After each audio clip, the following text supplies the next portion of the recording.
That's fine. Pledge allegiance to the flag of the United States of America and to the republic which stands one nation under God, indivisible, with liberty and justice for all.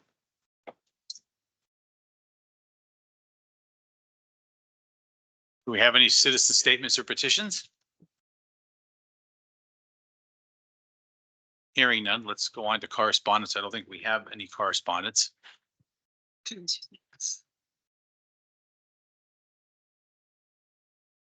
And Jody, if you want to, please come up and go through the budget.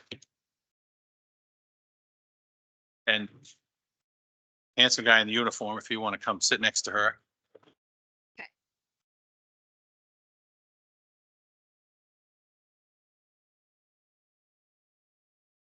And I know John Dudley had called and had some information about the his truck that he shared with you today, or the truck that he wants. So do we want to talk about the capital? I know we have a meeting tomorrow. Is there any update you want to give on that before we dive into this? Not really, just the only thing I'd say is I think Jody, you're attending the FinCom meeting tomorrow night. And I saw that there's a capital working group update as the first agenda item on it, Okay. on their agenda. So I was gonna go too and Absolutely. I figure we'll wing it and For sure. see what happens there. But I know John got more information. One of the items that was on the list we looked at last time was a replacement of the pickup that was in the accident. Got some specs. He's got a dollar amount for the insurance carrier, what he's getting back. And John, I'll speak for you and feel free to jump in, but he's looking hopefully for us to execute on that request sooner than later so we can get a truck, they're down a few trucks, get it back on the road. The only funding source for that particular item would be ARPA at this point. So he would need us to vote on that.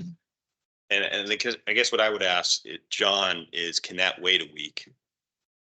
Because we'll be meeting weekly and I know I'd like other folks to weigh in on the capital request and the allocation tomorrow morning in that meeting that Mike referenced, the working groups getting together. If it can't wait, then I guess it's more of a question to the board to whether or not we move forward on it.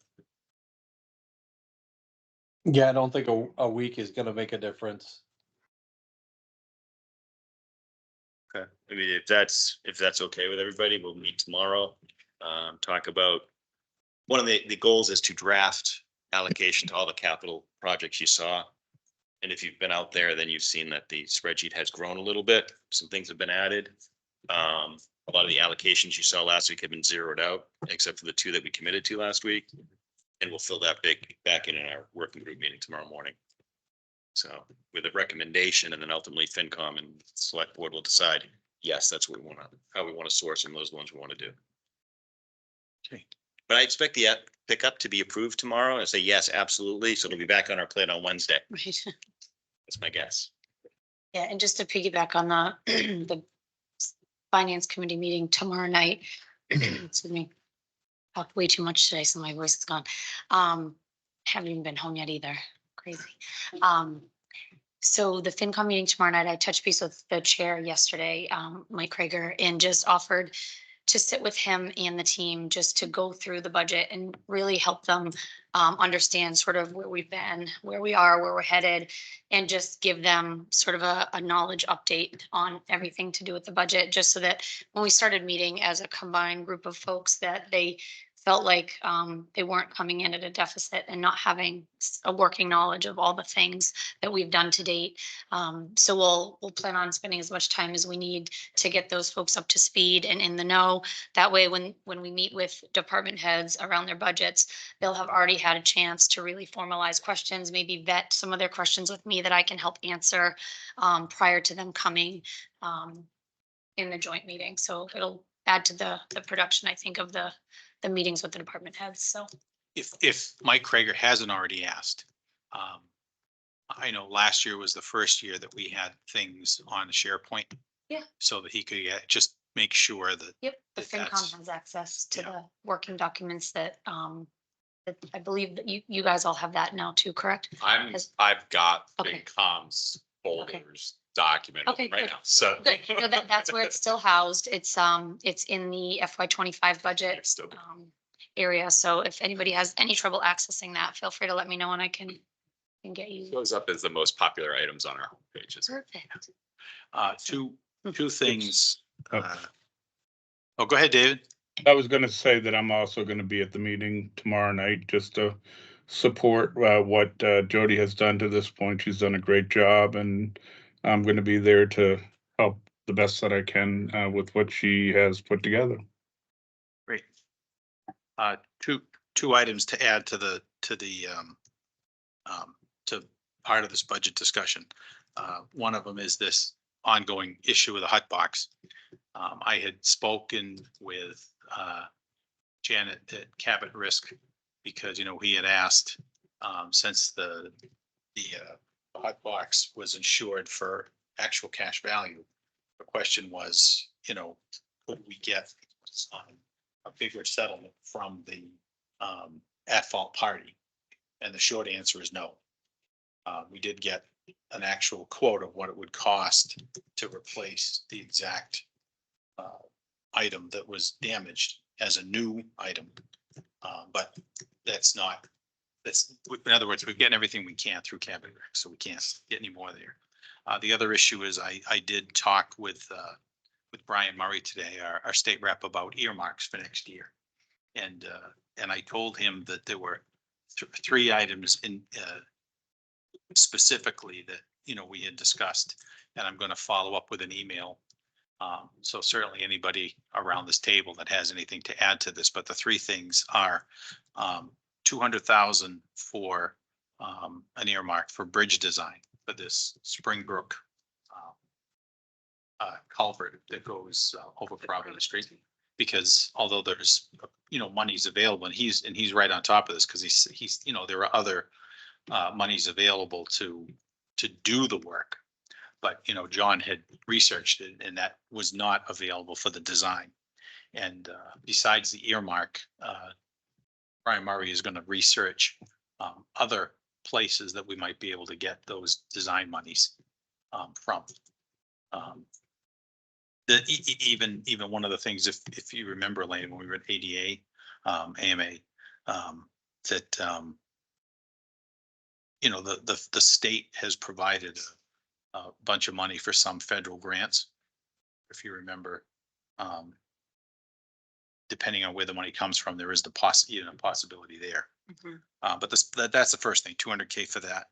I actually said, you know, that for this third season or iteration of the water sewer, I said, you know, I'd give a number of 100K for that. Because that's kind of in line with what was said at that status meeting when they gave it up. And then the third thing was actually 100K for in connection with the senior center, specifically for a potential road and also some emergency management. I had a conversation with the chief about this. One of the important issues, I think, for the senior center, in addition to everything that was talked about, and he mentioned it last week, was that you know, it really is a place for shelter. You know, it's a place when there is some kind of a crisis, and you know, we need to have a facility like that. And last year when I met with Congressman Auchincloss, he also said if there was any possibility of us doing any kind of housing, that there was federal money available for that. Well, you know, one of the possibilities is in the future to build some kind of housing on that land beyond where the senior center is. And if we were to do something like that, then this $1 million for the road that would have to go in that we turned into a driveway, you know, if we could explain it the right way, there's a potential that we could actually get some federal money for that as well. So I had those conversations with him today, and I'll continue with that, but I'll be sending him an email with these, asking about the earmarks, but Yeah, to your point to that type of housing, you're looking at starting to satisfy your affordable housing. I mean, we're nowhere near where we should be. So you could start satisfying some of that. yeah, So we're not forced with 40Bs. yeah, I don't know if you, Sorry, go ahead. there were two news articles yesterday, one about, well, it started with a community which doesn't have an MBTA stop, but it's near an MBTA stop.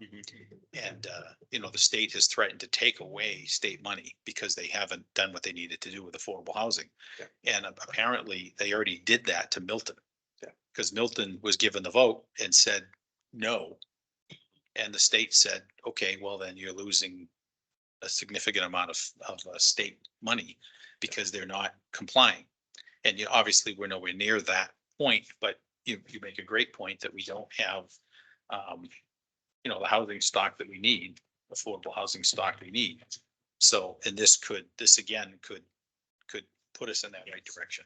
So, you and I talked about today as well, is that a topic that probably comes to this board, we talked about bringing the planning board, Jack and folks together to say, what is it we can to do with that 16 property? So sort of once and for all, get a direction going. Is it going to be public safety? Is it going to be mixed use? Is it going to be the housing from the housing production plan discussion? So there's a lot of ideas out there. So what we talked about is trying to bring some closure to that. So we have direction so we can take advantage of some of these things. If we have a plan that says, yeah, that's Phil, you know, phase 2 includes housing, then perhaps we can actually put in maybe for grants and things like that to actually move it forward. But I think it's important that we get to a point where we can actually articulate a vision for what we're going to do with that lot, you know, in the near term, long term, midterm, you know. And we're not an MBTA community, but it's as close as Bellingham. Bellingham's dealing with it right now. And they do have enough affordable housing, but they're being threatened with the same thing. And I know they want to meet with the actual governor about it because they're not grandfathering their current housing that they've developed into the MBTA Communities Act. So they're trying to say, they have a committee right now formed. They're trying to say, we already have part of that. We've already established that and we've thought about the future. Don't penalize us now.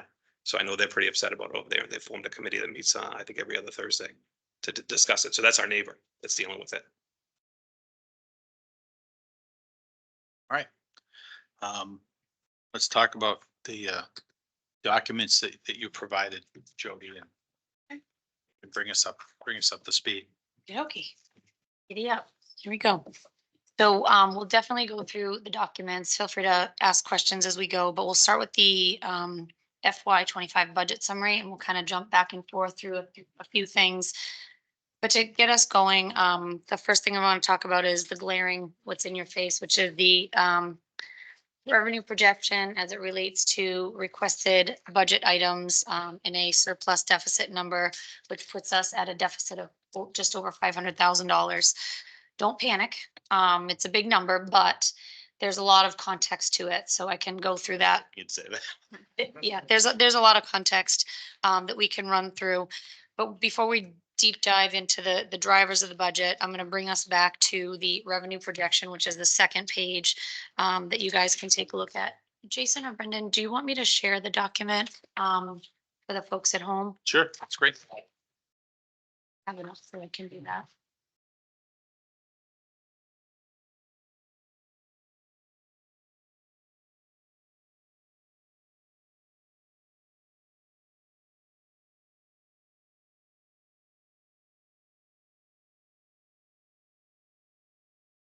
Taking a minute.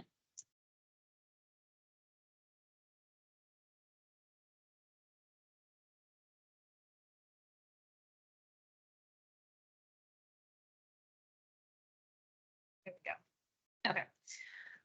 So hopefully everybody can see this. So again, I was just mentioning the budget summary. So that first block that we talked through, I'm going to slide us down to the actual revenue forecast. I did include my notes just for the benefit of, you know, some additional context. So whether you grab all that I'm saying tonight or want to go home and, you know, take a look at it and then circle back with questions, that's fine as well.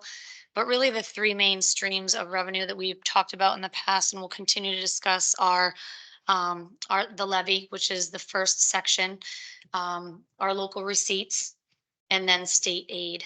So like we mentioned before, there's not a lot of things that we can do about the levy. It's 2.5, it's new growth. And that number is pretty locked. Local receipts, we have a little bit of flexibility in there, but we can pull those levers if needed, when needed, to be able to balance the budget. As far as state aid goes, I went pretty conservative here for now. If you look to the notes on the right, I used FY24 actual numbers.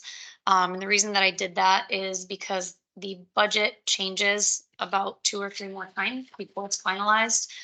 Next up is the House budget with the Ways and Means Committee. And so again, there could be an acceptance of what was previously proposed, or there could be changes.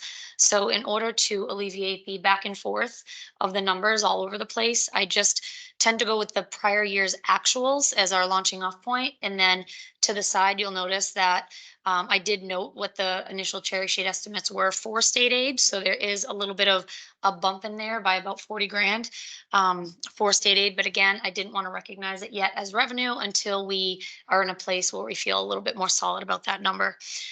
So from a revenue perspective, generally speaking, I think that we're pretty solid at that point. At this point, like I said, the next potential update around these numbers are going to be with the House's budget, which is going to be in the coming weeks and months. So once we have that, we'll be able to make some updates. Questions? Just wondering if you're talking to a representative, do we make a push? Is there a push we would want to emphasize with him in their budget that's coming due, that he make him fully aware of where we see some pain coming if we, for instance, we cannot do anything below the actual, what we saw last year as an example for general aid. You know what I mean? Are there anything, is some just a general question, is there a focus here we want Brian to have to say, when you go through the budget process, this is key for us, that this number not slip below this type of level? Just wondering. And then we can do the same at the Senate level. I would think the concern is that the revenue projections for the state are down. Yep. And that we don't want to see any reduction in local aid, and that we, obviously would prefer to have, a supplement to what was proposed and given to us last year. That's probably the biggest on the cherry sheet side. So maybe it's trying to get a feel, or, They're gonna be looking for cuts somewhere, and that could potentially be one of the areas. The other area might be Chapter 90. There are different funding sources that the state gives to the local and municipal governments that they could potentially reduce if they have to on their end in terms of revenue.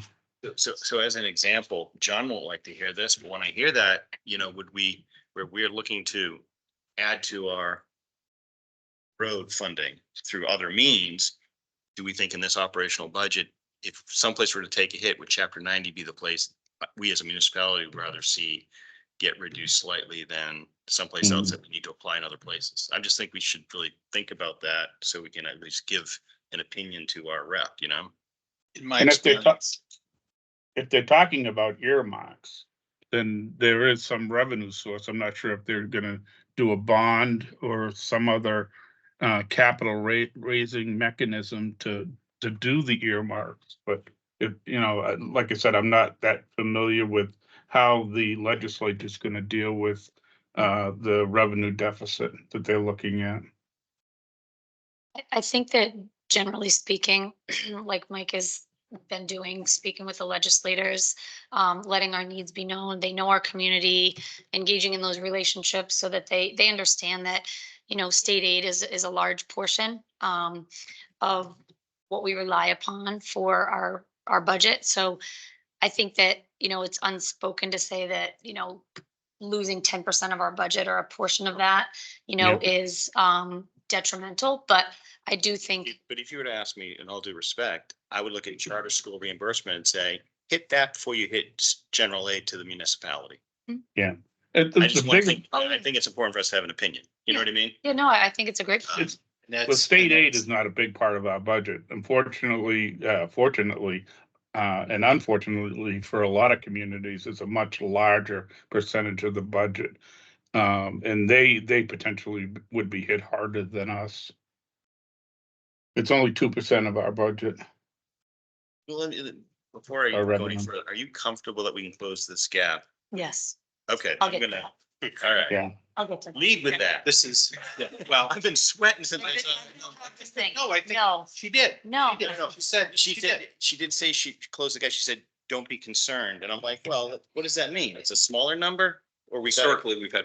Once I. I was just, get- well, that's, 800,000. see, Yeah. that's what I said. See, this When is I, the thing. Yeah. when I looked at this, I mean, this is not, oh, no, it's not good. Yeah, we're just I on the mean, from- revenues yeah, part. I'm Let not me get happy through about and it, then but I I'm feel not- like you'll be. yeah, I looked you'll at be it, more okay. Yeah. Usually you can cover that. Yeah. But when I was going through some of these things, I was like, well, that's not going anywhere. And this is, I mean, I made notes already. That, no, that's good. Just Yep. hang with me. Yeah. Um, resources. So, You're not gonna want to hear from so me in a little bit. like I said, Oh, On the no, revenue it's- no, side? she put it on here, so. on the revenue side, like I said, we're pretty solid. I don't have concerns here. There's some levers that we can adjust up or down to be able to balance, but for now, we're kind of status quo until we get more information. The second thing that I want to go over is the expenditure piece. So this, I'm not going to get into the entire deck of all of the line items. This is what is on SharePoint. And for the folks at home, this is a document on SharePoint that we can, view and look at the drill down detail. But for this next little discussion, I'll draw your attention back to the cover sheet. And we'll talk through some of the budget drivers. What I will say is that, in my opinion, we're about 80%, 85% vetted on the expenditure side of things. And what I mean by that is what is in the document has been vetted. The things that we don't know about quite yet are noted. And so I think once we get the rest of those pieces to fall in place, we'll have a full picture. And then at that point, we can start addressing the deficit and be able to start drilling down on those things. So specifically, some of the things that we've updated since last time we spoke, we got all salaries into the expenditure document. That is baseline. The only contractual increases that are noted within that are anyone that has an individual contract. Okay, so it would be folks with individual contracts. Any of our employees that are part of a collective bargaining unit are flat from the previous year, inclusive of any stipend, certifications, longevity, et cetera, their whole salary composition. So this number reserved for negotiations. Yep, I'll get to that one. Yeah. Okay. So- All right, so we're not, all right. Yep, so that's been updated since last time. That's what you're gonna see in the detailed document that Elena, that you're looking at. You'll see that in there. But keep in mind, it's not salary updates for everybody. It's just individual contracts because we know what those numbers are. The other thing that's been updated specifically is that line, Chairman Maroli. I put a pretty conservative number in there for negotiations. I was able to group salaries in a couple of different views, one by department, two by the kind of employee. So if it was, I broke it out by unions. So when we start negotiations, if you said, Jody, what does a 0.5% look like for everybody in the town hall clerical union? I would say that equates to X dollars. How much for police, how much for fire? I can tell you what those numbers are. So what I did is I took just a general number based on some of the calculations, which I thought was kind of a fair conservative number, added that into the reserve for negotiation line items. The other thing that I've included in there is we have 2 retirees this year that are going to require some vacation payout. And so I added those numbers in there as well, because that's got to come from somewhere. And so I added a little bit of the things, again, that we know about with regards to salaries. So that's in there as well. And again, that'll be adjusted up or down based upon the outcome. So this of reserve collective for bargaining. negotiations includes a subtraction for the vacation payout Yes. and obviously And for contractual a increase. number. Yes, so it's not just collective bargaining. What I also bucketed in there were non-union personnel increases, elected official increases, any MOAs that might come as a result of other contractual increases. So it really just, and I can show you guys the drill down detail on that. That's not a problem. I just didn't bring that No, that's level fine. of detail This tonight, is, but that's in there. Yep. For first glance, this is terrific. Okay. Yeah.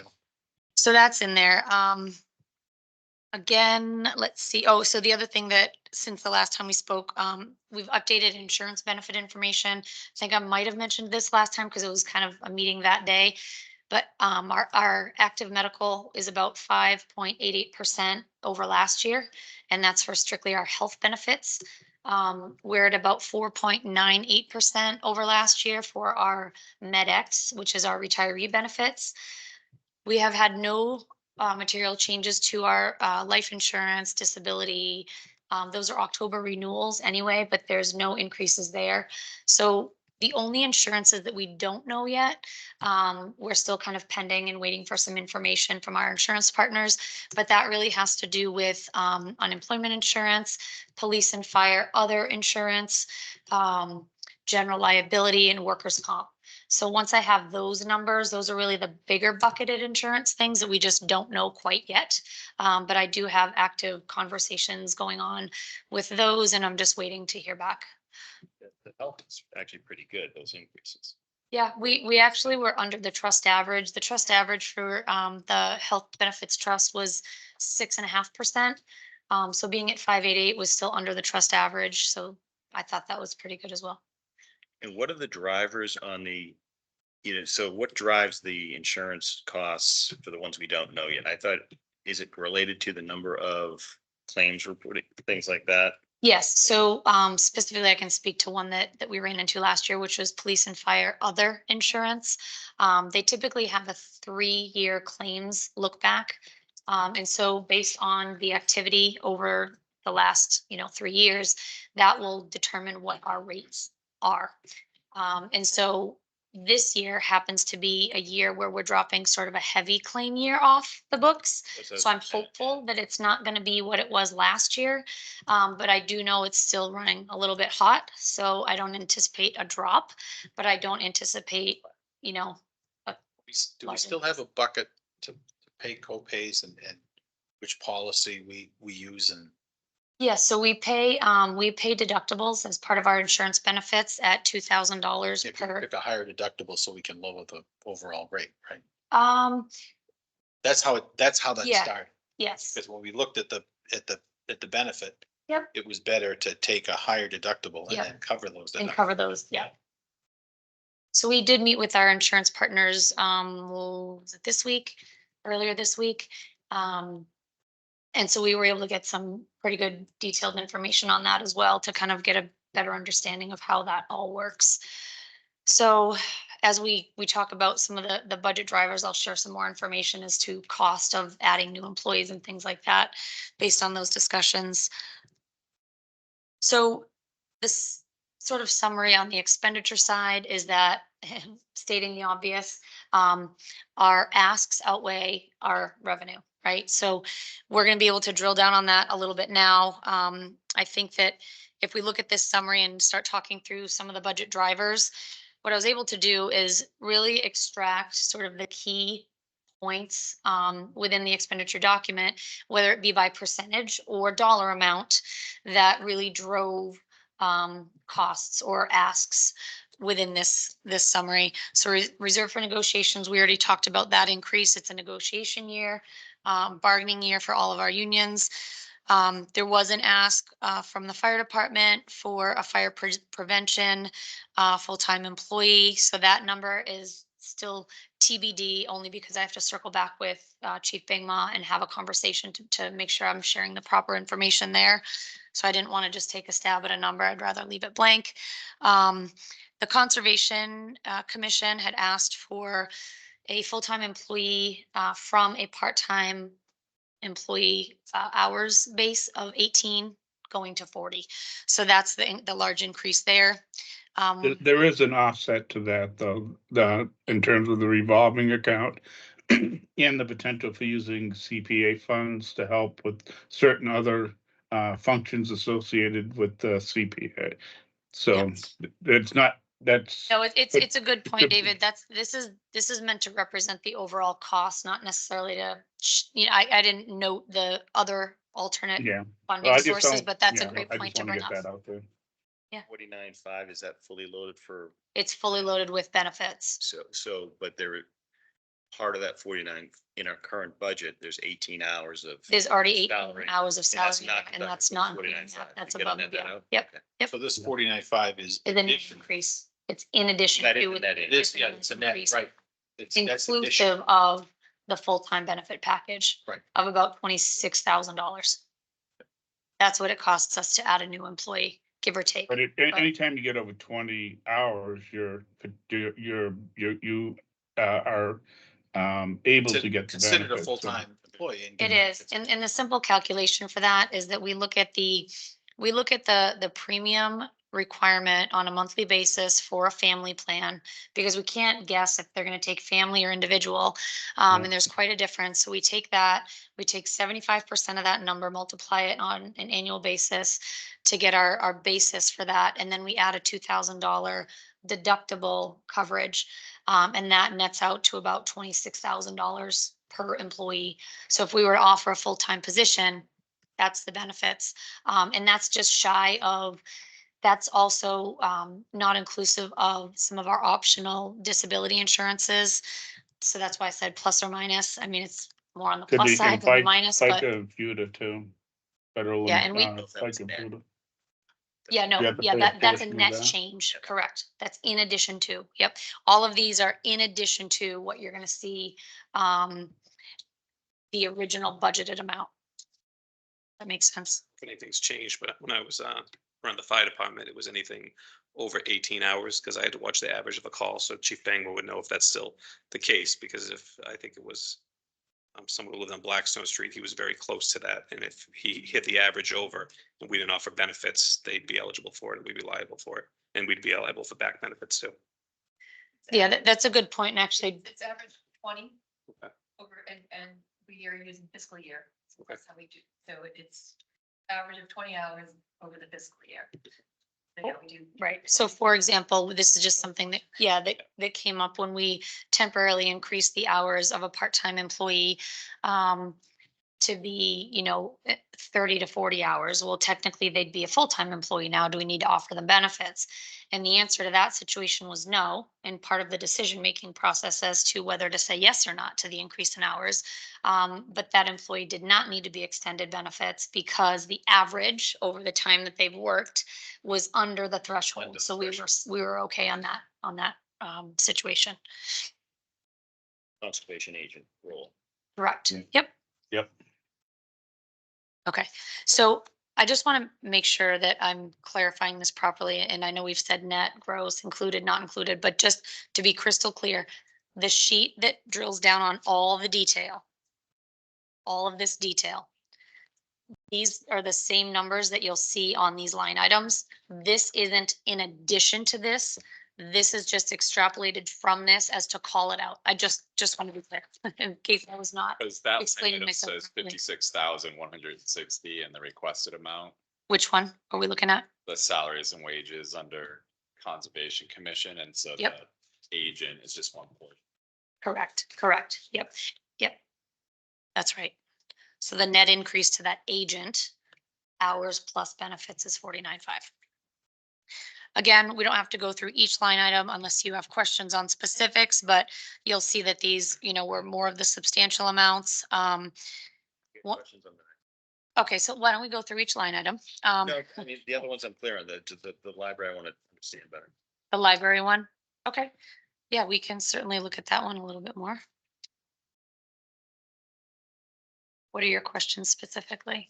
Well, I know we shared, we used some state aid to cover the addition of the full-time children's librarian, I think. Yes, Right, library state aid. Right. yes, $15,000. And I think we had every intention of covering that gap this cycle, potentially. That was my impression Right. also, that Yeah, that was going so- to be the goal, was that Right. they would, Sure. So they that- would put the bill the first year, and Right. I believe the town was covering the benefit increase, It looks like it's in here. and then, right, and then, so this is, I believe. Right, I guess all I was saying was like, I thought the state aid was like 15 grand. It is. So I don't, I expect to see more of a 15 number, not a 33 number. But I think I think it shows in the So, detail so that there's, right, yeah, so right now, that has not been taken out. Um, the increase, I have some additional notes that are my notes, so. And again, I don't want to misspeak for Andrew. If it's something we need to circle back on, we can certainly do that. But this was a rollback of 11 hours back into the budget from the state aid. That's what he had asked. And he assumed some increases in his salary. And then everything else is without increases. But this line item, if it were budgeted sort of one for one, the budget amount should be 168K based on salaries in my calculation of salaries. So anything above the 168 are additional asks. Yeah, I'm still I expect to see 15. right, I mean, I think, Yep. sorry, that I see in the notes, it says that there's, I guess they're also requesting additional assistant Correct. hours in addition. Yeah. I have that it's for 5 part-time library techs, 1 children's librarian, a full-time and the full-time director. And that it was 9 additional hours across, as an average. And I do have the same notes as Jody, has regarding the 11 hours, rolled back into the operating budget from the state aid. So the So- nice thing about this, we can follow back. There, we still have a lot of time to, flush this out a little further. So I will definitely take that as a to-do to I mean, kind it's of just follow back multiple up on it. decisions. Right. One is, Yep. you want to cover their share, yes. So, right, so Okay. you want like separate line items for Or the. just for discussion, 'cause right. I think we. Yeah, if we just this note point, we it, say, right? we say yes to cover their state aid, give it all back to them, but can we afford additional hours? I don't know. Right. But those are separate Mhm. decision points we should discuss. Absolutely. Fair. So, Unless you can tell me we can do it all, but I'm just trying to no, clear. no, to be clear, we can't. Okay. So capital improvements, I did add a line item in here. This is more to get the conversations continuing and going around capital. As it relates to building in funding within our operational budget to handle capital requests as opposed to relying on alternate funding sources for everything. Again, it's a placeholder. It doesn't have to be included this year. It doesn't have to be taken out. It's one of those things that I added based on our discussions and our desire to move that in that direction. And this is a first step for that. Potentially doesn't have to be that amount. Correct. So. Correct. Baby steps, but it's there. The next one we are talking, actually, yes, the next two, I'm gonna actually turn it over to Chief Kersey, Sorry. for the just a increases. there. question. Oh, This is yeah. more about. So the additional item is perfect. It drives more sort of that facilities management, public works sort of structure. My question is it feasible, if it is capital, that we actually authorize, we seed this account from CapEx this year? Can we do that? Or does it CapEx need to go to a specific project? It would have to go to a specific project. Okay. It would have to go to a specific project. This is an operational line item in the budget Right. that would come from the levy, state aid, and our revenue sources as documented. So to seed an account from another funding source this wouldn't be the process to do that. If you did that through a town meeting in an article, it could be part of a special article. Well, it would have to be an article to get, Yep. to move those monies that way. I'm just wondering. Well, like, it could, yeah, to move the money, but just to create it in the budget. No, we just do it under Article 3. yes, The budget, we write the Right. budget. But like you said, if you really wanted to fund it from CapEx, well, what you do is you just wouldn't put it in here, Correct. and then you would just do the article to take it out of CapEx. Right. because It would if you- fall under a Oh, different line. I'm just trying to balance the manipulate the budget. process, kind of like we did with library last year. We used state aid to fund an operational line. I don't know Mm-hmm. that we'll, just to grease the skids to keep it moving. Well, the question is, when you talk about capital improvements, is that the right term for that? Because if it's capital, Right, we may want to take capital out of that line item and. Right. Rename well, it. I'm thinking, But I know- I'm thinking like and- building, because the real thing, building maintenance. Yep. Or, It's the boiler and heat pump busting and within the same month. Yeah, I think Well, that would think be in the back, building maintenance. Oh, is there another line for that? Yes. Yeah, so we have a building maintenance, which is our, I guess I look at it as maybe it's our building maintenance unexpecteds, right? Like in building maintenance now, we leverage that for, elevator service and safe service and, septic pumps and different inspections and things that are just required to keep the lights on and keep things functioning. I look at a capital improvement account within sort of the building and maintenance line items as what can we do to take the next steps, to, I don't know, maybe it's resurfacing a sidewalk or the sidewalks on a campus, right? And it's beyond sort of the capital process. It's sort of in the budget so that we can continue to maintain above and beyond like the inspections and things like that. I think to me, I think it facilitates town meeting requests to continue capital improvements. Correct. You put in the operational budget, we have Correct. access, and the people, the department heads can determine what needs to be done. Right. It's And- that forward thinking that we can then, pull the trigger on something if we need to. But it, like you said, it's in our budget and we have the authority to be able to expend it. This is just, this is. We can change them up, but the line item makes sense to me. Right, no, I agree. And the point I wanted to make is when you go back to the DLS recommendations and changing the way that departments are structured.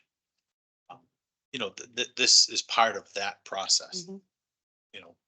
And whether you want to use, whether you really want to call it capital improvements or something else, the point is this new line item is exactly what we need to do.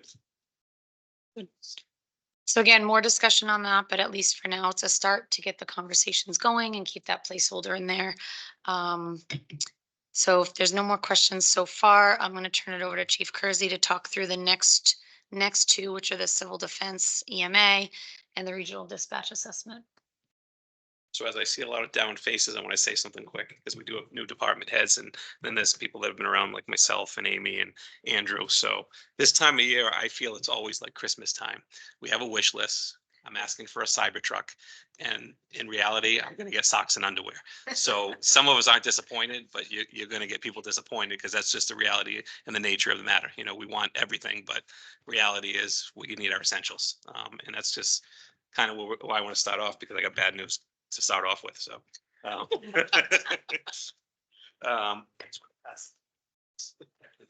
thank you. So I had a conversation with Chairman today. Yeah. About. It's several conversations today. Yeah, the main one about regional dispatch. So that letter pretty much clarifies what happens. Just read the highlighted part. So, We're in bed. I've been harping on regional dispatch for a while. Both select board, Rowley and Goddard, I've talked several times that, eventually we're gonna have to pay the piper when it comes to our assessment.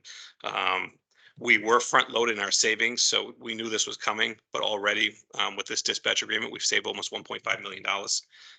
So this is the tail end of it. We were projected just to save 2 million with it, and I think long-term, we're gonna save a lot more than 2 million if the MEC continues. So they gave me an email Friday basically saying that they thought this year's was going to be covered for our assessment through the development grant. I had an email today from the director over at the MEC, that's Metacomet Emergency Communication Center. So Gary Primo over there, and he wanted to have a meeting next week. And whenever someone emails you that they want to have a meeting with other TAs, I gave him a call right away because I don't want to wait for the bad news. I want it right away. I want the Band-Aid ripped off. And what he told me, he had misspoke and misrepresented our assessment. So our true assessment is $238,144.77. We have to pay 50% of that, which comes out to $119,072.39. So this year will be our first year paying our assessment. And after that, we will be capped. Next year, we will be responsible for more technically. But working with Frank Posniak, who's the director of E911, the head guy at the state, Kim and I worked out an agreement for the next 5 years after this that we won't pay more than 120, no matter what our assessment goes up to. So what you're telling me is we've already saved $28 against this. And That's what's defined as an optimist. So, I mean, I know that's gonna throw a wrench in the entire budget. I wasn't happy about it today, obviously. You got a phone call, I was pretty upset about it. Just because I worked so. Reach through the phone and just kind of. Yeah, well, because I knew we owed something and I worked hard to try to find out what we owed. And then when I heard Friday, I thought that was the final, what am I gonna argue? They're telling me we don't owe anything, so I'm not gonna argue, yes, we owe you money. And then here we are, a few days later, we owe money. So with that, I mean, obviously I gave that to Jody today, but I talked to the chairman about something else too. And I thought budget time is a good time to talk about it. The MEC is looking to maybe merge with SEMREC, which is Foxborough's regional dispatch. It consists of 4 bigger towns, which includes Foxborough, Easton, and 2 other towns. I'm not exactly sure because I'm not completely familiar with SEMREC. They offer different services that I'm not thrilled about. I went to an executive meeting with the TAs and some police chiefs about it. Again, it's just they're entering into negotiations. It could go nowhere. It's definitely gonna take over a year and a half to decide if they would even join the SEMREC. We do have a clause with the MEC that if we're not happy with the agreement, even if the other towns want to go into it, we can vote, you can vote as a board not to join SEMREC. At that point, we would have to find somewhere else to go since we no longer house dispatch and we'll never get our circuit back for E911. So ahead of that, what I would like to do and be the representative for it, since we currently don't have a TA and I have experience with it, is to do what I did 6 years ago and start reaching out to the town administrators and town managers in Blackstone Valley and talk to them more about regionalization with Blackstone Valley, because currently we're regionalized with Norfolk County. And Norfolk County has more experience in general. I made a lot of relationships with the TAs, Franklin, Jamie Helen. They understand what regionalization is. Regionalization always moves out west. It starts in the east and moves west. Even though we're central Mass, it still hasn't truly engulfed this area. We're in the east part of Massachusetts. You see a lot of it. And I think over the past 6 years, chiefs have changed, town administrators have changed. There's new blood. There's people that are more interested in regionalization. So I think when we did the rounds last time, Kim and I, we didn't have much success, but I think this time it could be a different result. And not that I'm saying I want to go somewhere else, but I want to have our options. If MEC does look to join SEMREC and it's something that's not beneficial to the town, service-wise and cost-wise, I want to know if we have other options that we can pursue. So my proposal would be to, I have another TA. He's going to talk to his board, so I don't want to mention who it is, but him and I have had extensive conversations over the past week, and we would lead up the brigade to go talk to other TAs together and start at the top level to talk about if there's even interest, talk about what their top leadership. So it wouldn't be operational. It would be, more conceptual at that point. See if they have an interest. If they do have an interest, just pursue it a little bit more with them. And then operational, we would get the chiefs involved. We would call, have their chiefs involved, bring Chief Bangmer involved with it operationally to discuss it, if it would work. And then at the same time, have Frank Posniak involved to see what numbers would look like and see if it's even possible. I did talk to Frank a couple times today. I do have a really good relationship with him over the past decade. It's nice that we have that relationship because he is the top guy. He's the one that signed our original letter for the 120 max, and I negotiated with him. He talked to me in depth about what it would take if we did want to join other agencies, and there would be a lot of funding available. We wouldn't get another deal like we had. We wouldn't get 3 years free, but we would continue our deal. So if we did join another agency in 2 years from now, we still would be capped at that 120 until we hit 2030, 2029, somewhere around there. But at the same time, if we have other agencies in Worcester County, there's other benefits to it. Selectman God and I talked before about it, that, if we share borders and towns, there's other regional sources that we could tap into. And it's better to share regional sources with our neighbors than Norfolk County. We just went there because they were the only ones that were forward thinking enough to take us in, and the deal was pretty good. So we couldn't refuse it. And again, it's still a great deal. If MEC doesn't join SEMREC, it may be a mute issue, but at the same time, I don't think it hurts to look at this exercise and pursue They it. give you any idea about why they want to merge? Like, what's the benefit to that organization? I mean, I'm sure the benefit, Yeah. this is only 4 communities, so I'm sure the benefit is very close knit set of communities. So It'd be 10 communities. There'd be cost savings, but at the same time, SEMREC provides a different service. We right now, ourselves, Millville, I think Rentham, Plainville, we have dark stations. We house it 8 to 4, and I actually house it 8 to 4 Monday through all week, because I have someone part-time on Saturday and Sundays to make sure someone's there in case you need something. I think that's important. With the money we're saving, we can afford to do that.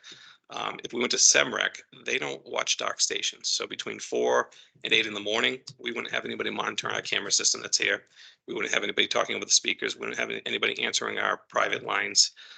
They don't deal with our details. They don't deal with anything with business lines, which is a problem for us, for the small communities. Yeah, that's a big Because deal. at that point, we would have to, again, put, Higher administrative we'd services. have to put people 24/7.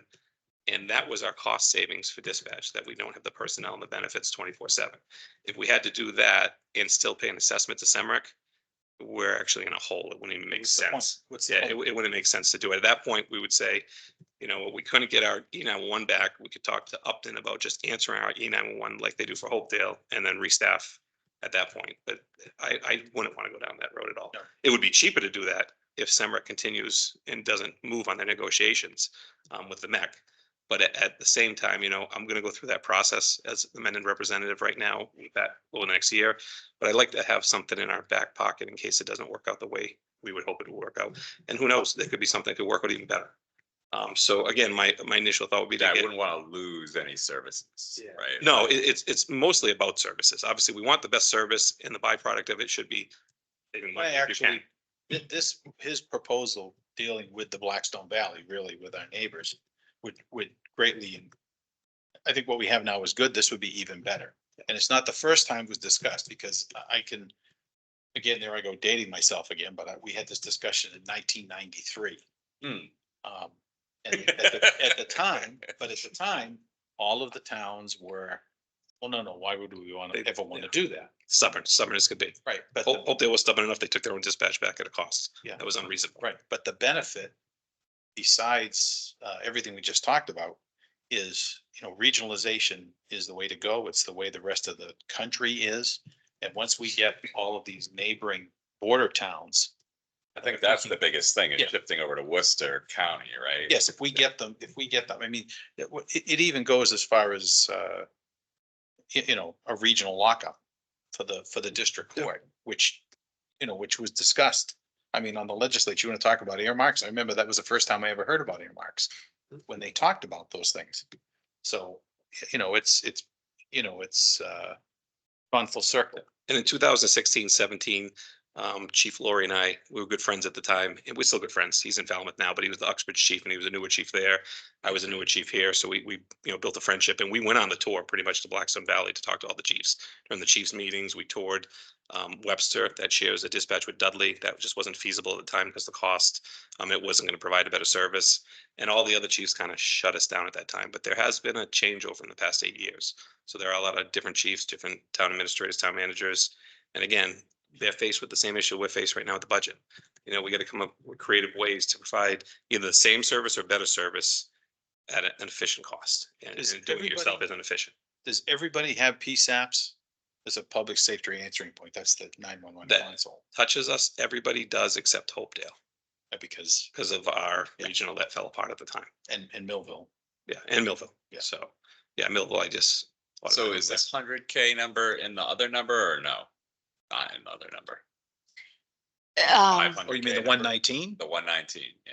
Is No, that- that was a number that was not supposed to be there. Right. We were told was Yeah, not. Yeah, that's in. I'm just wondering, is it in these pages? It's part of the deficit. Yeah, it's, Or the- Yes. but yeah. So what, Yeah, where are you it gonna didn't find just yourself? go up to 6. It's a little about 20. No, about- no. It was something before noon today. Yeah, right. It was under Let's 4 say- before noon. Just say he didn't help the budget. I didn't help it. No, but if you look, so Jason, it's in a line item called dispatch. It's about halfway down. The first 3 digits, it's 1,299. So it's after forestry.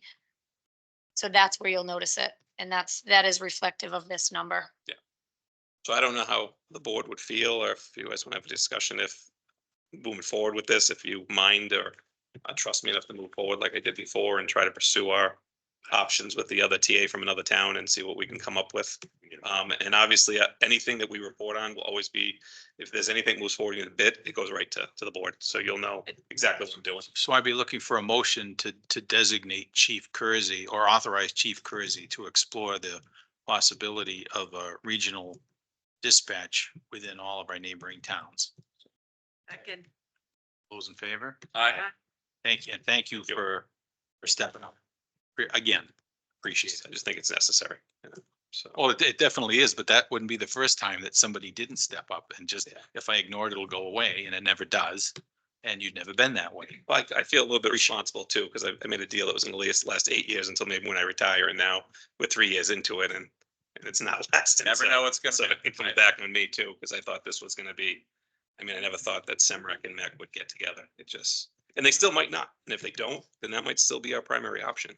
But we need to have options. Chief, during their negotiations for this merger, did they take the community's concerns? Yes. Okay. So Process right through that? Right now in the MEC, we only have one rep.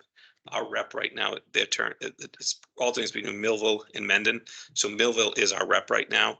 And all the issues that I've talked to you about and more, I've already brought up to them. So it'll make, Yeah, and then I plan on having a meeting with the fire chief once I know more about the actual services. And then get him involved to say what are his concerns. So we can get that to our Millville representative and they can negotiate on our behalf. And we're not the only town. There's other small towns in the MEC that are in the same situation as us. You know, and then there's bigger towns that aren't. Franklin is a bigger police department. They have a desk officer. So for them, it won't matter if they just have 911 calls. Are we the only ones outside of Norfolk? Millville and us, other two. Yeah. Millville, Sparta, Blackstone Valley. So and that's kind of how it all started. Millville was looking to move somewhere else, and I saw an opportunity to not get hurt by it. Because if they had left us, we would have been hurt bad. Yeah. Really bad. We would have lost all our grant. We had 140,000 grant funding coming. We would have lost all that, and we still would have had to pay the 450,000 for dispatch. That's what dispatch used to cost with benefits. And by now it would be over $500,000 for this community.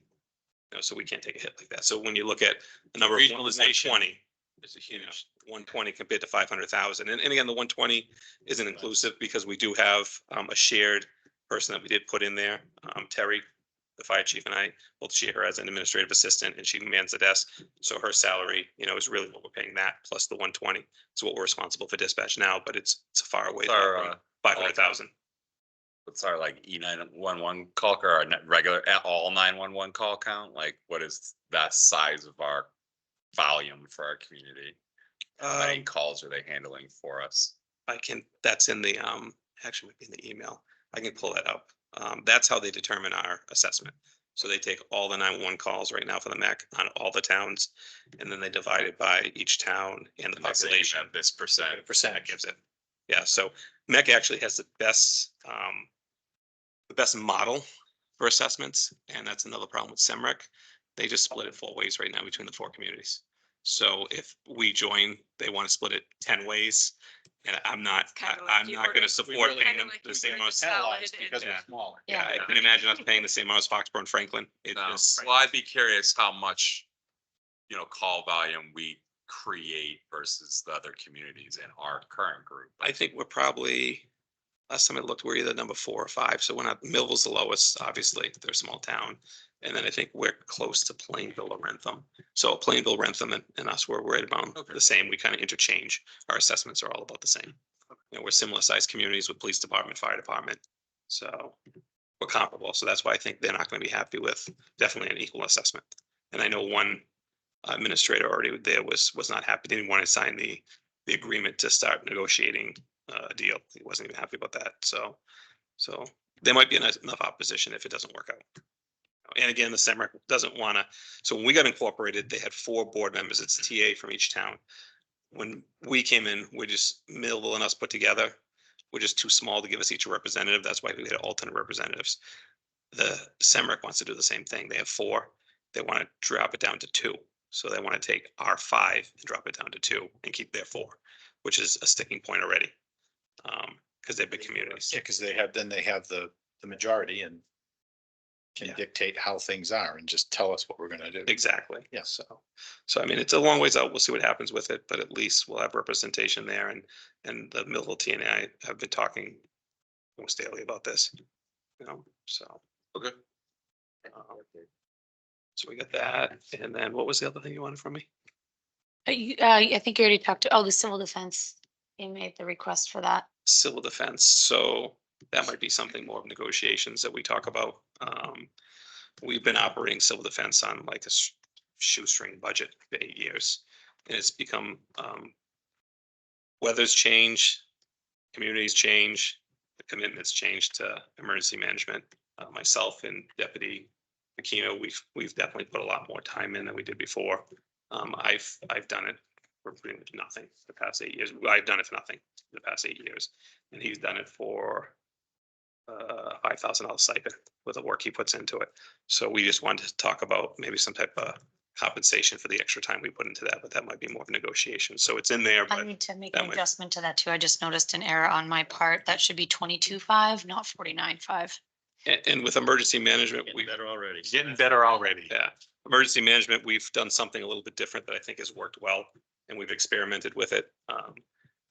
Commonly, an emergency management director is the fire chief, a police chief. It's 50-50 through all of Massachusetts. I've been on calls, and there aren't too many deputy directors. But realistically, it's kind of like I've done the police department, try to think outside the box. Having a director and an assistant director, it's really a department, especially now with all the weather we have. The weather is just, I mean, look what we're dealing with on Providence Road, the storms we've had. Global warming, I think, has a real effect. I mean, the weather has been so erratic the past 3 or 4 years. And it has demanded a lot from us. And then just developing plans in general. We've started doing roundtables with all the departments, the school shootings, the business shootings, for emergencies. We really need to plan for that. We've developed policies that we'll present to you. And it's taken more from both of us. And I don't think either one of us could do it by ourselves. Mark runs the day-to-day. I run the higher level stuff with the other departments, and with the other towns in the state. So there is more of a commitment, and we're trying to develop more of a department for it. And maybe this is a bad time to do it because of the budget, but we thought at least start having the conversation about it. I'm not going to just cut you dry and say I'm not going to do it anymore because I've been doing it enough for 8 years. But at the same time, I'd like you to know what goes into it and what we've put into it and how hard Mark works and how hard I work in the department and what we've established here that I think is going to be a model around Worcester County, much like the corporals I sent you. It's something different that other towns at first kind of thought was weird and now they're actually doing. And there has to be a commitment to it because you don't want to be the town that gets caught when something happens and we didn't have a plan for it and then we develop a plan. Which I'd brings rather us plan now. back to the discussion about federal money and the senior center and making it available. This is just more of the same thing. And the grants that Mark and I bring in, and you had an email about it today, we'll talk about it in the future. We're waiting for the final paperwork. We just got a grant for hazard mitigation for $35,000. So we're doing things that are improving the structure of this town and the planning. And emergency management isn't just about acting, it's about planning. It's more about planning than it's about acting. And we really just need to develop that department before something actually happens. So I can see Chairman Goddard thinking, what? Any questions? Well, in general, I agree. I'm just wondering what you think about from an organizational design standpoint. Is this a more formal role or is this a role we can look at? It's a role. See, I'm not understanding exactly what goes into it. I'd like to talk more about sort of what this means when you say department as opposed to a role within an existing department, or possibly we have this thing in town. We've got a lot of little bits and pieces floating around. We just tag them onto people and stuff like that. I look at this, I say, well, there's probably an efficient way of doing it. Is this just another avenue where we can start to look at what does the town need from a role and skill set perspective, and what's the best way to house it? And I think we'd see some economies of scale when we start looking across these little pieces that we've seen, whether it's, and I'm not saying it goes together, but green communities. Yep. If we don't show, if we don't put our money where our mouth is with green communities, we're not going to get state grants. You know what I mean? So that well has sort of run dry is my understanding until we say, oh, we're not doing it by a part-time volunteer anymore running the program. We actually have somebody the town pays to run the program. Yeah. You know what I mean? So all these little things can be would have created. So I think the difference is that green communities is defined with a role, and we could just lay that on somewhere where I. Well, emergency management is well defined, but it's flexible within communities. Well, right, is it defined in our, I mean, I don't know, I'm asking, is it Well, that's what I'm defined in our saying. community? We've defined it, so we've defined it so we can give a presentation Yeah. to, and we Yeah, try to just make wanna it, know more we try to about make it efficient. Does it fit? Where So does it we fit? don't have, so you don't take on having outside people do it and then deal with benefits and people who want it. For a dual role for me, I can do it cheaper and I think one reason it works well with the police chief here is, the fire department, you look at the fire we had on your street. Normally, I would just have a sergeant out there, a lieutenant out there, but I went out instantly and I dealt with it from two angles, the police chief with the emergency management. I worked with the fire chief as he's busy dealing with the fire, Right. Bringing up things that had to be dealt with, dealing with, Red Cross, the things that we've dealt with, and that's part of emergency management. So that happens quite often where I'll just get in the car and go out and you have me available because I'm the police chief anyways with my take home car and I'm going to respond anyways, but I'm really doing a different duty every time I go out at 3 or 4 o'clock in the morning. And then Mark comes out too, and we're doing something different. Understood. And that's not to say like green communities goes with this, but I'd also say that because our current police chief is willing to do this, has been doing it for forever, how long, for nothing. Yeah. Is that the role of the police chief? And if it is, we should incorporate that into a job description because at some point our current police chief is going to leave and retire. I heard never. Well, I mean, if this dispatch thing goes south, it might be years, I think you're right where you incorporate it into a department and then where most agencies that have the police or fire chief, it's interchangeable. So say if it's 8 years from now and Jason's still here as the fire chief and he's ready to take on that role, and the new police chief doesn't want to take it, you can switch it into that role. Yeah. And you can go back and There's forth. a make right, sort of do the right thing because the work's getting done. And then there's a separate task to how do you incorporate this role more formally within the town operations. But isn't there a Massachusetts Emergency Management Agency? Right? Yep. And my memory was that at some point, each municipality had, a designee. Yeah, we have to have a director. Which was actually one of the members of the select board. I mean, a long time ago. And then when it became I clear, thought Mark was our contact, honestly, with FEMA, right? Yeah, so Mark's the deputy. I deal with the state. he- That was, yeah. because So it got I to the developed point that. where it we needed to took be over. someone who was actually there. Yeah. And because like he said, he's on call, he has a vehicle, he has, the manpower. And at the time, we didn't have a fire chief. And then when Bill came on, he didn't want it, so I kept it. And then it worked out well. We've established a good department with it. And we have a lot of planning that we've worked with. John's worked with us recently. And we've incorporated him. So I don't mind doing it. And all the work we put into it, I'd like to see it keep moving forward. And I'd like, Mark, we'll have Mark here sometime too and explain to you exactly how it works. Having him do day to day and me do another part, putting it all in one is a lot for any town now. And you see some of them in other towns, they put it on a police or fire chief and it really goes to the wayside. They just have a title, they're just filling a role. There's no specific purpose for it. So if we're going to do something, we might as well do it right. I don't want to just do it because we have to have one. It doesn't make sense. And with the grant money that comes in, that's kind of Mark's portion of it, and we share those responsibilities, and I deal with the upper state stuff, the negotiations, talking to the reps, dealing with the state, and what we want to negotiate is, I think Mark obviously should be more of an employee, a part-time employee because he's retired.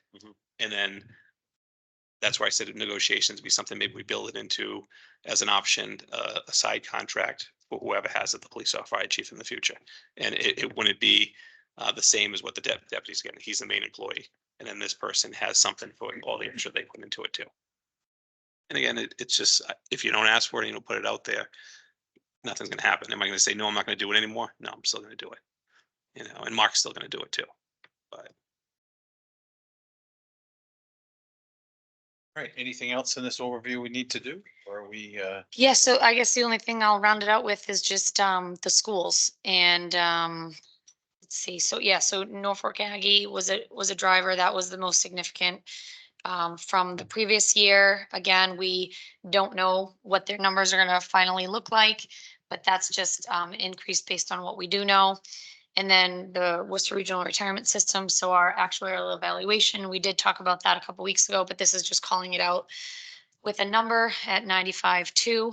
And then again, medical, which we already talked about. We talked about the percentage increases there that nets us at about $69,000 just on the medical side of things. Kind of finishing up here, outstanding budget items. Again, these are things that are on my radar as far as, you know, I can take things so far until I have more information. These are some target dates that I'm aware of, at which point I will get more information and then I can help, you know, inform this a bit further. Next steps, again, meeting with the FinCom to discuss the FY25 budget tomorrow night, fill them in on anything that they want additional detail around. We did talk about this last week and I had not had a chance to do this yet, but to send the budget memo to department heads saying, hey, it's, you know, we're at a place where we're ready for folks to come in. We'd love to hear from you.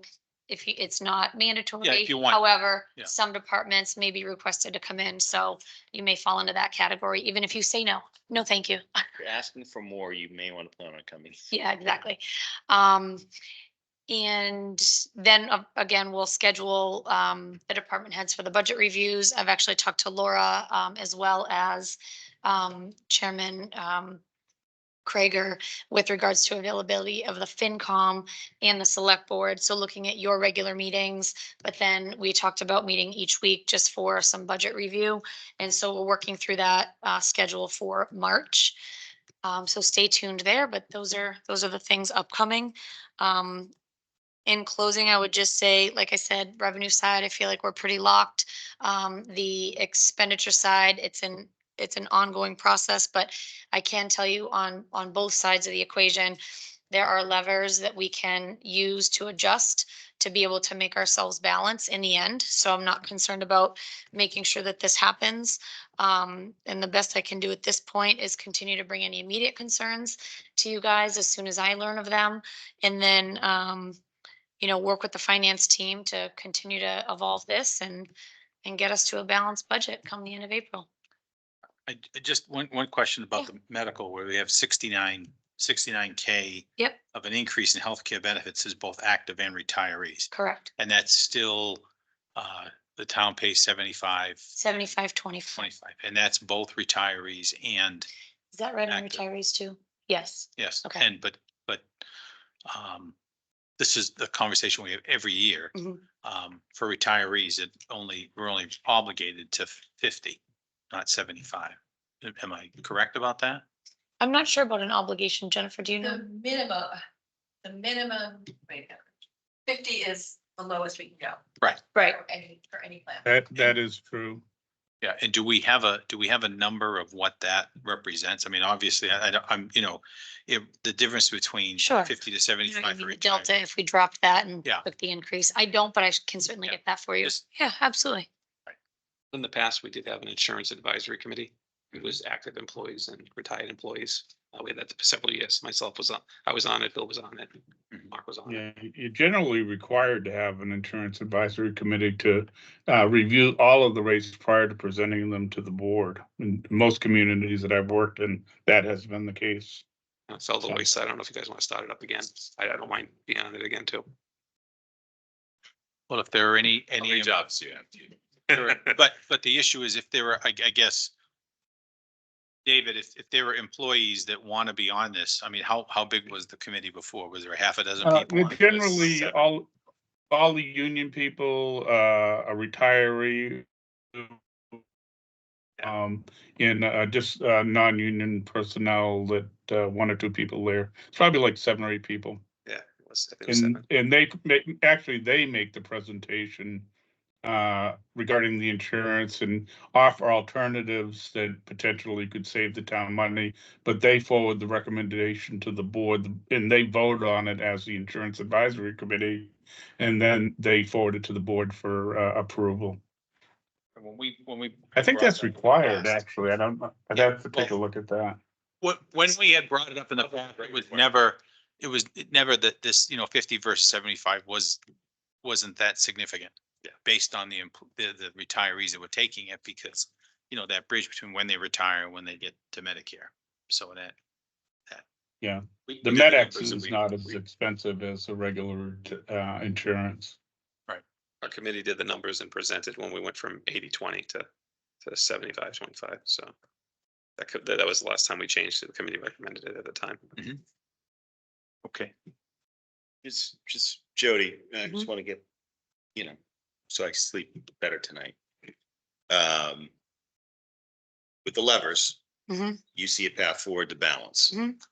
And if you just say, so on the thing that's gonna screw that up is if we see any unexpected bogeys come at you between now going forward, and those are gonna come out of school budget and insurance rates, these outstanding budget items, those are the key areas of focus. I mean, I honestly think managing department requests right now is the key area of focus. I think, really getting an understanding of, these full-time employee asks. I mean, if you look at the total asks that are the majority of the drivers, it's 659,000, actually 60, sorry, 632, 600 since we made that little adjustment.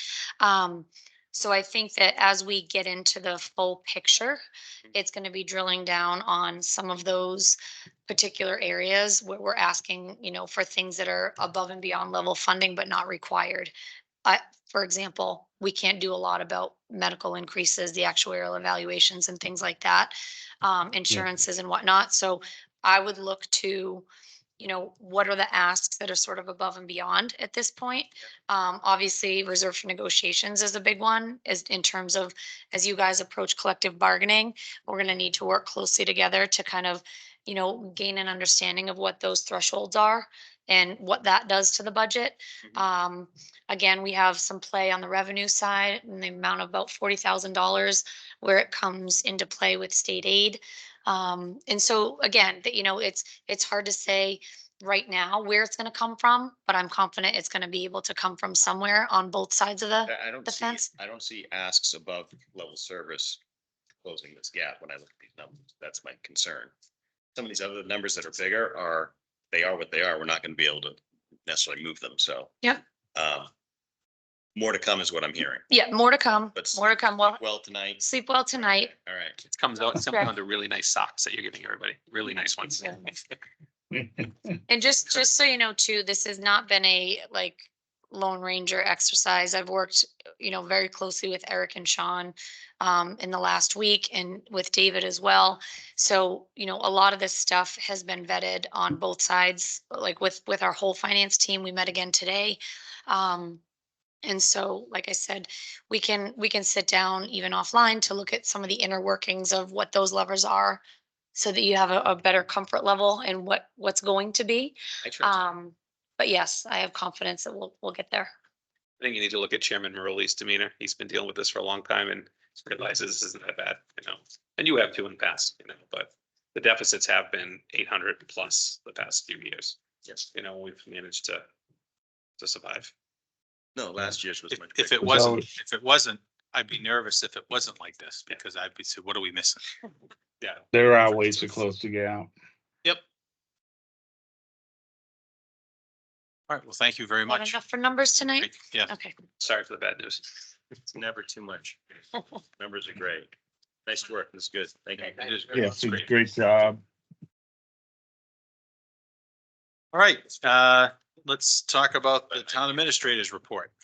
I have a few things. One is that we did have the bid conference for the record room today, and we had a good turnout for that. So hopefully that is indicative of getting a qualified bidder to do the job and getting it done before June 30th. The key fobs, they're in the process of programming them. I'm hoping that at the next meeting, we'll have a policy to present to the board as well as some recommendation regarding who should be getting those fobs in terms of the selectmen, employees, department heads and things like that. And what else? That's pretty, and actually the other thing, I've started putting together a list of all of the things that, the new town administrator will be responsible for in terms of the projects that I'm currently working on. And, I'll be willing to sit down and help that person. Number one, understand what they are, and number two, to help out at any time, in any way. So that's about it. All right. The one thing I was gonna add to this, I actually had a conversation with the building inspector. He actually, got back to me about, the carriage house behind the library. Yep. Lead test. And, yes. Or sorry, asbestos That's- test, yeah. What did you say? I said lead, but I mean Oh, yeah. asbestos. I guess we could test for that too. Yeah. Stop swearing. Yeah. But again, the environmental test company will do the test on Friday and we'll have results on Tuesday. All right, good to know. Banner Environmental Services based in Franklin. It's gonna come out and do it. So, That's been on my list. All right. and can you just give us an update on the furnaces? Because I know we talked about a lot of the burners where we had two burners, one of them wasn't working, and the radiator and some of the offices just wasn't working, and I know you did get them in there, and Yeah, Ray did come in, he rebalanced, the two burners. One was working more efficiently than the other. And, he responded immediately to that. And, as far as I know, things are working the way they should be working. I haven't, the question about, Jennifer's, the radiator that's in Jennifer's office is whether or not it's actually hooked up. keep it connected, right? Yeah. So we're gonna have to, take a look at that also. But I haven't heard anybody, Right. expressing any concern over that, since he came in and did the balancing. All right, I think at this point, we're gonna move into, to executive session. We're not gonna return, we'll just, adjourn from within the session.